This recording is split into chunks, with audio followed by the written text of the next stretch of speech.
ಪ್ರೀತಿಯ ಎಲ್ಲ ಸ್ನೇಹಿತರಿಗೆ ನಮಸ್ಕಾರ. ನಾನು KJ ಹಳ್ಳಿ ಸುರೇಶ್. ಸ್ನೇಹಿತರೆ, ಈ ಜ್ಯೋತಿಷಿಗಳು ಮತ್ತು ನಮ್ಮ ಮೀಡಿಯಾಗಳು ಇವರು ನಮ್ಮ ಸಮಾಜದಲ್ಲಿ ಒಂದು ಆರೋಗ್ಯಪೂರ್ಣ, ಒಂದು ಸ್ವಸ್ಥ ಸಮಾಜವನ್ನು ನಿರ್ಮಾಣ ಮಾಡೋದಕ್ಕೆ ಪ್ರಯತ್ನ ಪಡಬೇಕು.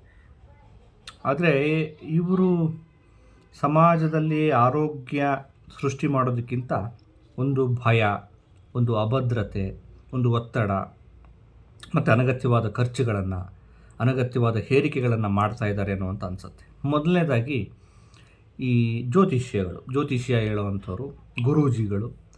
ನಾನು ಯಾಕೆ ಈ ವಿಚಾರ ಹೇಳ್ತಿದ್ದೀನಿ ಅಂದರೆ, ಈ ಆರ್ಯವರ್ಧನ ಗುರೂಜಿ ಅಂತ ಇವರಿದ್ದಾರಲ್ಲ, ಅವರ ಒಂದು ಸ್ಟೇಟ್ಮೆಂಟು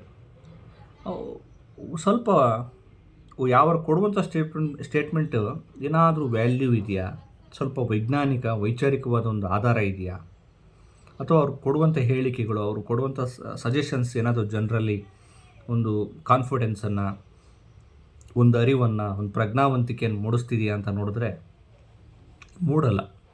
ಬರೀ ಒಂದು ರೀತಿ ಸಿಲ್ಲಿಯಾಗಿ ಈ ತರಲೆಗಳು, ಪೋಲಿಗಳು ಮಾತಾಡೋ ಮಾತುಗಳ ಥರ ಒಂಥರ ಏನೋ ಅದನ್ನು ಒಂದು ರೀತಿ ಕಾಮಿಡಿಯಾಗಿ ಹಾಸ್ಯಾಸ್ಪದವಾದ ಲೇಪನ ಕೊಟ್ಬಿಟ್ಟು ಅದನ್ನು ಹರಿಬಿಟ್ಬಿಡೋದು. ಅಂಥವ್ರನ್ನ ಕರೆಸ್ಬಿಟ್ಟು ನಮ್ಮ ಮಾಧ್ಯಮಗಳು ಏನು ಬಹಳ ಗಂಭೀರವಾದ ಅಧ್ಯಯನ ಮಾಡೋದು, ಅವರು ಮಾತಾಡ್ತಾ ಯಾವುದಾದ್ರೂ ಈ ರೀತಿ ಸಿಲ್ಲಿ, ಹಾಸ್ಯಾಸ್ಪದ, ಅವಿವೇಕದ ಹೇಳಿಕೆಗಳನ್ನ ಕೊಟ್ಟರೆ ಅದನ್ನು ಇಟ್ಕೊಂಡು ವೈರಲ್ ಮಾಡೋದು, ಹಿಂಗೆ ಹೇಳಿದ್ರು ಹಂಗೆ ಹೇಳಿದ್ರು. ಇದರಿಂದ ಏನಾದರೂ ಆಮೇಲೆ ಜನ ಕೂಡ ಅದನ್ನು ನೋಡೋದು, ಹಂಗೆ ಹೇಳಿದ್ರು ಅಂತ ಒಂದು ಖುಷಿಯಾಗಿ ಒಂದು ಎಂಜಾಯ್ ಮಾಡ್ಕೊಳ್ಳೋದು. ಈ ರೀತಿ ಹೇಳಿಕೆಗಳಿಂದ, ಈ ರೀತಿ ಜ್ಯೋತಿಷ್ಯದಿಂದ ಅಥವಾ ಸಲಹೆಗಳಿಂದ ಸಮಾಜಕ್ಕೆ ಏನಾದರೂ ಉಪಯೋಗ ಇದೆಯಾ? ಖಂಡಿತ ಉಪಯೋಗ ಇಲ್ಲ. ಮತ್ತು ಇವರು ಕೊಟ್ಟಂಥ ಹಲವಾರು ಹೇಳಿಕೆಗಳನ್ನ ನೋಡಿದ್ದೀನಿ, ಮತ್ತು ಒಂದಷ್ಟು ಈ ಗುರೂಜಿಗಳ ಹೇಳಿಕೆಗಳನ್ನ ನಾನು ಗಮನಿಸಿದ್ದೀನಿ. ಅವನ್ಯಾರೋ ಜ್ಯೋತಿಷ್ಯನೋ ಗುರುನೋ ಯಾರೋ ಒಬ್ಬ ಮಹಿಳೆಗೆ ನೀನು ಸತ್ತೋಗ್ಬಿಡ್ತೀಯಾ ಅಂತ ಸ್ಟೇಟ್ಮೆಂಟ್ ಕೊಟ್ಬಿಟ್ಟಿದ್ದ, ಅದು ಹೇಳಿಕೆ ಕೊಟ್ಟ. ಪಾಪ ಅವನ ಹೇಳಿಕೆಯಿಂದ ಅವನ ಮಾತನ್ನು ಗಂಭೀರವಾಗಿ ತೆಗೆದುಕೊಂಡಂಥ ಆ ಮಹಿಳೆ ಒಂದು ರೀತಿ ಆತ್ಮಹತ್ಯೆ ಮಾಡ್ಕೊಂಡು ತಮ್ಮ ಬದುಕನ್ನು ಅಂತ್ಯ ಮಾಡಿಕೊಂಡ್ರು. ನೋಡಿ, ಇವ್ರನ್ನ ಒಂದು ರೀತಿ ಭಯೋತ್ಪಾದಕರು ಅಂತ ಕರಿಬೇಕು. ಭಯವನ್ನು ಉತ್ಪಾದನೆ ಮಾಡ್ತಾರೆ ಜನರಲ್ಲಿ. ಒಂದು ಅವರಲ್ಲಿರುವಂಥ ಅಜ್ಞಾನವನ್ನು, ಭಯವನ್ನು ಹೋಗಲಾಡಿಸಿ, ಅಭದ್ರತೆಯನ್ನು ಹೋಗಲಾಡಿಸಿ, ಅವರಲ್ಲೊಂದು ಕಾನ್ಫಿಡೆನ್ಸ್, ಅವರಲ್ಲೊಂದು ಚೈತನ್ಯ, ಅವರಲ್ಲೊಂದು ಉತ್ಸಾಹ ಬರೋ ಥರ ಮೂಡಿಸ್ಬೇಕಾಗಿರೋದು ಜ್ಯೋತಿಷಿಗಳ ಕೆಲಸ, ಮಾಧ್ಯಮಗಳ ಕೆಲಸ, ನಿಮ್ಮಂಥ ಪ್ರಜ್ಞಾವಂತರ ಕೆಲಸ. ಆದರೆ ಇವರು ಮಾಡ್ತಿರೋದೇನು? ಇವರು ಮಾಡ್ತಿರೋದು ಭಯ ಉತ್ಪಾದನೆ ಮಾಡೋದು. ನೋಡಿ, ಅವರು ಆ ಸ್ಟೇಟ್ಮೆಂಟು ನೀವು ತಿಕ್ಕ ಪೂಜೆ ಮಾಡಿ, ಅಥವಾ ಮನುಷ್ಯನ ಗುದದ್ವಾರದಲ್ಲಿ ಲಕ್ಷ್ಮಿ ನೆಲೆಸಿದ್ದಾಳೆ, ನೀವು ನನಗೆ ರೇಷ್ಮೆ ಸೀರೆ ಕಳಿಸ್ಕೊಡಿ, ನಿಮ್ಮದು ಲೈಫ್ ಹಿಂಗೆ ಕುಟ್ಟು ಹೋಗುತ್ತೆ, ಹಂಗಾಗುತ್ತೆ, ಹಿಂಗಾಗುತ್ತೆ. ಬೆಳಗ್ಗೆ ಈ ಮೀಡಿಯಾಗಳು ಕರೆಸ್ಬಿಟ್ಟು ಅವ್ರನ್ನ ಕೂರಿಸ್ಬಿಡ್ತಾರೆ. ಏನು ಬೆಳಗ್ಗೆ 6 ಗಂಟೆ ಆದರೆ ಸಾಕು, ಶುಭ ಮುಹೂರ್ತ, ಶುಭ ಫಲ, ನಿಮಗಿದು ರೀ. ನಾವು ಎಂಥ ವ್ಯವಸ್ಥೆಯಲ್ಲಿ ಇದ್ದೀವಿ ರೀ. ಬೆಳಗ್ಗೆ ಎದ್ದರೆ ಮನುಷ್ಯ ಅವನು ಇಡೀ ದಿನ ತುಂಬ ಎನರ್ಜೆಟಿಕ್ ಆಗಿ, ತುಂಬ ಸಂತೋಷಯುತವಾಗಿ, ಜಾಲಿಯಾಗಿ, ಒಂದು ಅರ್ಥಪೂರ್ಣವಾಗಿ ಸಾಗಬೇಕು ಅಂದರೆ ಬೆಳಗ್ಗೆನೇ ಅವನಲ್ಲೊಂದು ಪಾಸಿಟಿವ್, ಸಕಾರಾತ್ಮಕವಾದ ಮನೋಭಾವನೆ, ಒಂದು ಒಳ್ಳೆಯ ಉದಾತ್ತವಾದ ಚಿಂತನೆ, ಒಂದು ಒಳ್ಳೆಯ ಧ್ಯಾನಸ್ಥ ಮನಸ್ಥಿತಿ, ಒಂದು ಒಳ್ಳೆಯ ಅರಿವು, ಒಳ್ಳೆಯ ತಿಳುವಳಿಕೆ, ಒಳ್ಳೆಯ ಆಲೋಚನೆಗಳು, ಒಳ್ಳೆಯ ಮಾನವೀಯ ಗುಣಗಳು, ಅವನ್ನು ಬೆಳಗ್ಗೆ ನಮ್ಮ ಮಾಧ್ಯಮಗಳು ಸಾಧ್ಯವಾದರೆ ಕೊಡಬೇಕು. ಆ ಥರದ ಪ್ರಜ್ಞಾವಂತರು, ತಿಳುವಳಿಕೆ ಉಳ್ಳವರು, ಅರಿವುಳ್ಳವರು ಕರ್ನಾಟಕ ತುಂಬ ಇದ್ದಾರೆ. ಆದರೆ ಇವರು ಅಂಥವ್ರನ್ನ ಕರೆಸಲ್ಲ. ಏನು ಕರೆಸ್ಬಿಡ್ತಾರೆ, ಒಂದೆಲ್ಲ ಏನು ನಾಮಗಳು ಹಾಕ್ಕೊಂಡು, ಇವರು ಪೇಟಗಳು ಹಾಕ್ಕೊಂಡು ಬಂದ್ಬಿಟ್ಟು ಏನು ಬೆಳಗ್ಗೆನೇ ಶುರು ಹಚ್ಕೊಂಡ್ಬಿಡ್ತಾರೆ. ಹಿಂಗಾಗತ್ತೆ.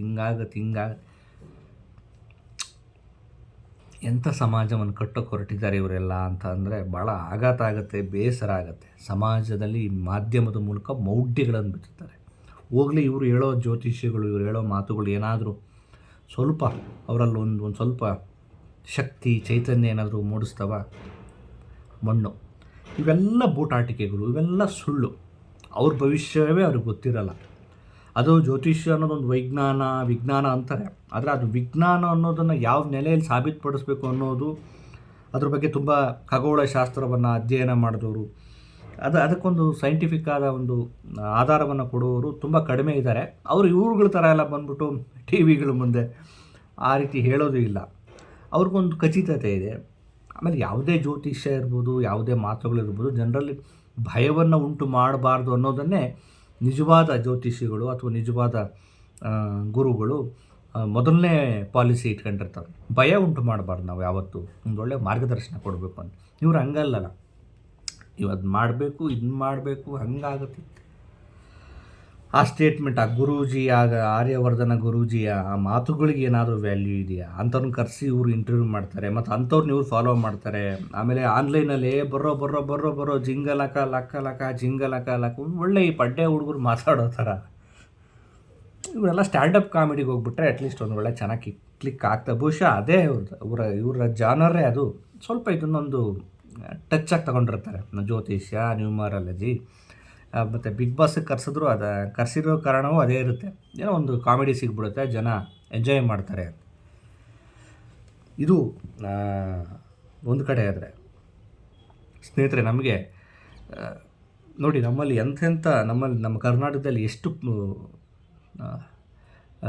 ವೈಚಾರಿಕತೆಯ ನದಿಗಳು, ಸಂಸ್ಕೃತಿಯ ನದಿಗಳು, ಜ್ಞಾನದ ಹರಿವುಗಳು ಹರಿದು ಹೋಗಿದ್ದಾವೆ ಅಂತ ನೋಡಿ. ನಮ್ಮಲ್ಲಿ ವಚನಕಾರರ 12ನೇ ಶತಮಾನದಲ್ಲಿ ವಚನಕಾರರ ವಚನ ಚಳುವಳಿ, ವಚನಗಳ ಸಾರ ಅದ್ಭುತ. ಒಂದೊಂದು ವಚನಗಳು ಕೂಡ ಬರೀ ಅವು ಪದಗಳಲ್ಲ, ಅವು ಜೀವನದ ಸಾರಗಳು, ಅನುಭಾವಗಳು. ಅದನ್ನು ಕೇವಲ ಒಂದು ಲೈನ್ ಅಂತ ನೋಡಿದ್ರೆ ಅದು ಲೈನ್ಗಳಲ್ಲ, ಅವು ಬದುಕಿನ ಜೀವನಾನುಭವಗಳ ಅದನ್ನು ಹೆಂಗೆ ಹೇಳಿ, ದರ್ಶನಗಳು ಅಂತ ಕರಿಬೇಕು.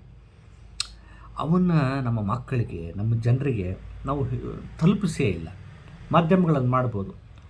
ವಚನಗಳನ್ನು ಬೆಳಗ್ಗೆ ಶರಣರ ವಚನಗಳು, ಅವರು ಯಾವತ್ತೂ ಶರಣರ ವಚನಗಳು ಬದುಕನ್ನು ಹಾಳು ಮಾಡೋ ಒಂದೇ ಒಂದು ಲೈನು ಅವರ ವಚನಗಳಲ್ಲಿಲ್ಲ. ಬದುಕನ್ನು ಬೆಳಗೋ ವಚನಗಳಿವೆ.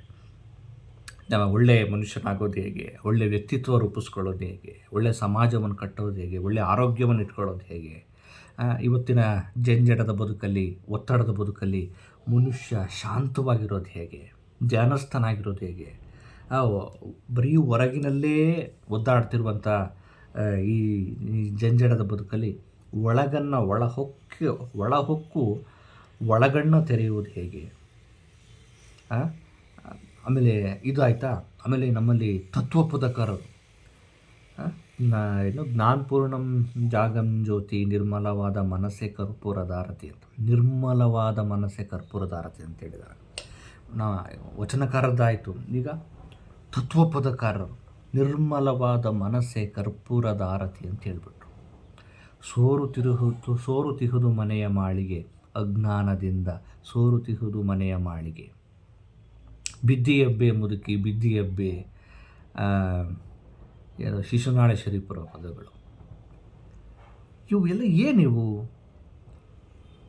ಇವೆಲ್ಲ ಇವೆಲ್ಲ ಮನುಷ್ಯನ ಬಗ್ಗೆ ಮಾಡಿರೋ, ಮನುಷ್ಯನ ಉನ್ನತೀಕರಿಸೋದಕ್ಕೆ ಹೇಳಿರುವ ತತ್ವಗಳು.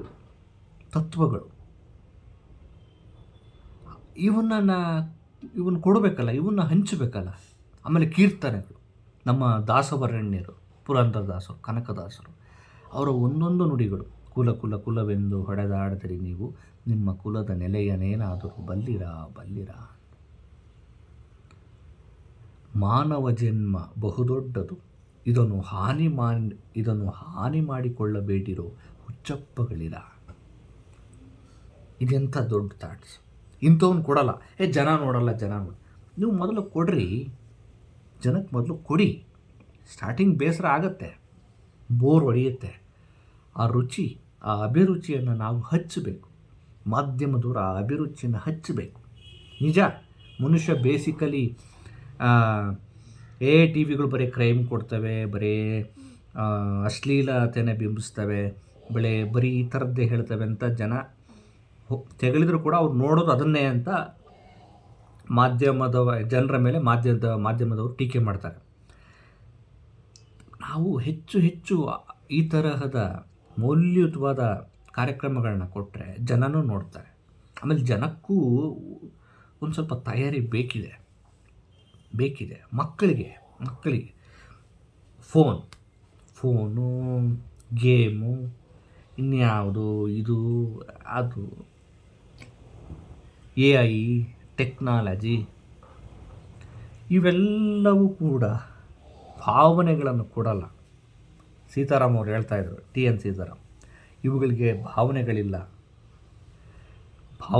ಇಲ್ಲ, ಮೌಲ್ಯಗಳು ಇಲ್ಲ. ಅವೆಲ್ಲ ಈ ಟೆಕ್ನಾಲಜಿ ನಾವು ಮಾಡಿರೋ ಒಂದು ಸೋರ್ಸನ್ನು, ನಾವು ಕಲೆಕ್ಟ್ ಮಾಡಿರುವಂಥ ಮಾಹಿತಿಯನ್ನೇ ಈ AI, ಈ ಟೆಕ್ನಾಲಜಿಗಳನ್ನು ತೆಗೆದುಕೊಂಡು ನಮ್ಮ ಥರನೇ ಯೋಚನೆ ಮಾಡಿ ಒಂದು ಕ್ರಿಯೇಟಿವ್ ಆಗಿ ಕೊಡುತ್ತೆ ಅಷ್ಟೇ. ಆದರೆ ಅದಕ್ಕೆ ಒಂದು ಮನುಷ್ಯನ ಭಾವನೆಗಳ ರೀತಿಯಲ್ಲಿ ಅದಕ್ಕೊಂದು ಭಾವನೆ ಇರಲ್ಲ ಅಲ್ವಾ? ಅಂದರೆ ನೋಡಿ, ನಮ್ಮ ಬದುಕನ್ನು ಹಸನು ಮಾಡೋದಕ್ಕೆ ಎಷ್ಟೆಲ್ಲ ವಿಚಾರಗಳಿದ್ದಾವೆ.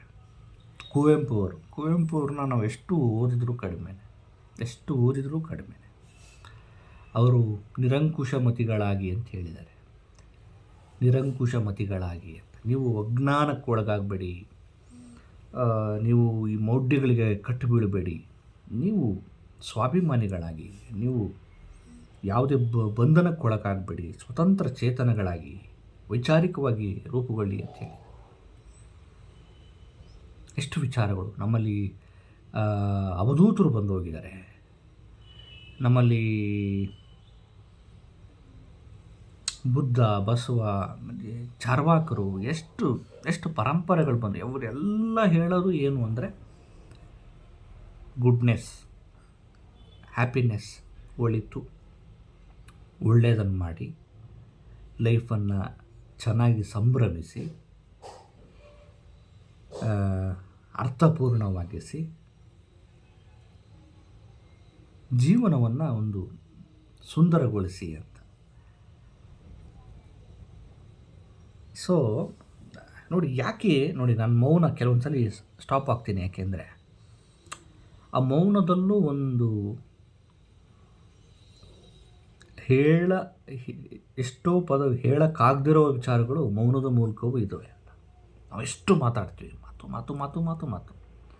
ಆ ಕುಪ್ಪಳಿಗೆ ಹೋದರೆ ಕುವೆಂಪು ಅವರ ಲೈನ್ಗಳು ಅಲ್ಲೆಲ್ಲ ಹಾಕಿದ್ದಾರೆ, ಮಾತು ಇಲ್ಲಿ ಮಾಲಿನ್ಯ ಅಂತ. ಮಾತಾಡ್ತೀವಿ. ನಾವು ಯಾವತ್ತಾದರೂ ನಮ್ಮ ಉಸಿರಾಟದ ಇದನ್ನು ನಾವು ಆ ಉಸಿರಾಟದ ಧ್ವನಿಯನ್ನು ಅಥವಾ ಉಸಿರಾಟದ ಶಬ್ದವನ್ನು ನಾವು ಕೇಳಿಸ್ಕೊಂಡೇ ಇಲ್ಲ. ಮನುಷ್ಯ ಧ್ಯಾನಸ್ಥನಾಗುವ ಮೊದಲ ಪ್ರಕ್ರಿಯೆ ಉಸಿರಾಟವನ್ನು ಸೂಕ್ಷ್ಮವಾಗಿ ಅಧ್ಯಯನ ಮಾಡುವುದು. ನೋಡೋ ಎಲ್ಲಿಂದ ಹೋಗಿ ಎಲ್ಲಿಗೆ ಹೋಗ್ತಿದ್ದೀನಿ ಅಂತ. ಅಂದರೆ ಈ ರೀತಿ ಜ್ಯೋತಿಷ್ಯ, ಈ ಬುರುಡೆ ಗಿರಾಕಿಗಳು, ಈ ರೀತಿ ಹುಚ್ಚು ಜನರು, ಇವರ ಮಾತುಗಳು, ಈ ಮಾಧ್ಯಮಗಳು ಇವನ್ನೆಲ್ಲ ಹೇರಿ ಕೇಳ್ಕೊಂಡು ನಮ್ಮ ತಲೆ ಗೊಬ್ಬರ ಆಗೋಗ್ಬಿಡಿ. ಇನ್ನೊಂದು ಕಡೆ ಒಳ್ಳೆಯ ಅರಿವು, ಒಳ್ಳೆಯ ಪ್ರಜ್ಞಾವಂತಿಕೆ, ಒಳ್ಳೆಯ ಮಾನವೀಯತೆ, ಒಳ್ಳೆಯ ಮನುಷ್ಯತ್ವ, ಒಳ್ಳೆಯ ಚಿಂತನೆಗಳು. ನಾವು ಆ ಕಡೆಯನ್ನು ಬಿಟ್ಟು ಈ ಕಡೆ ಒಳ್ಳೆಯ ಬೆಳಕಿನ ಕಡೆ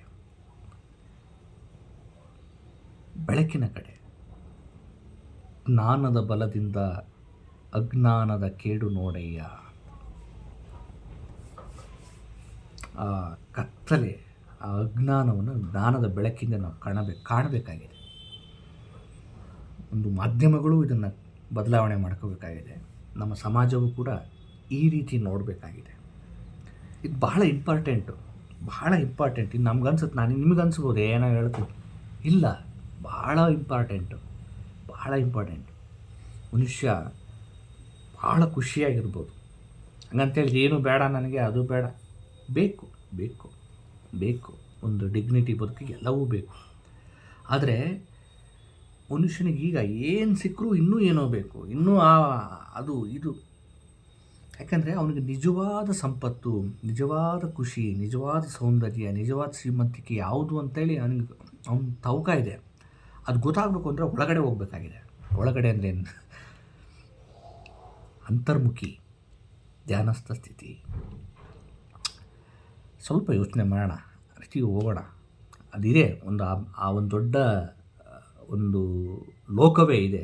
ಈ ಕೆಟ್ಟ ಲೋಕದಿಂದ ಬಿಟ್ಟು ಆ ಲೋಕದ ಕಡೆ ಸುಮ್ಮನೆ ನೋಡಿ ಹೋಗಿ ಕರ್ಕೊಂಡು ಹೋಗುತ್ತೆ. ಓಶೋ ಹೇಳಿದ್ದು ಅದನ್ನೇ, ಜಡ್ಡು ಕೃಷ್ಣಮೂರ್ತಿ ಹೇಳ್ತಾ ಇರೋದು ಅದನ್ನೇ, ಎಲ್ಲಕ್ಕಿಂತ ಪ್ರಾರಂಭವಾಗಿ ಬುದ್ಧ ಅವರು ಹೇಳಿದ್ದು ಅದನ್ನೇ, ಬಸವಣ್ಣವ್ರು ಹೇಳಿದ್ದು ಅದನ್ನೇ, ಅಕ್ಕಮಹಾದೇವಿ ಹೇಳಿದ್ದು ಅದನ್ನೇ. ಏನಂತೀರಿ? ನಮಸ್ಕಾರ.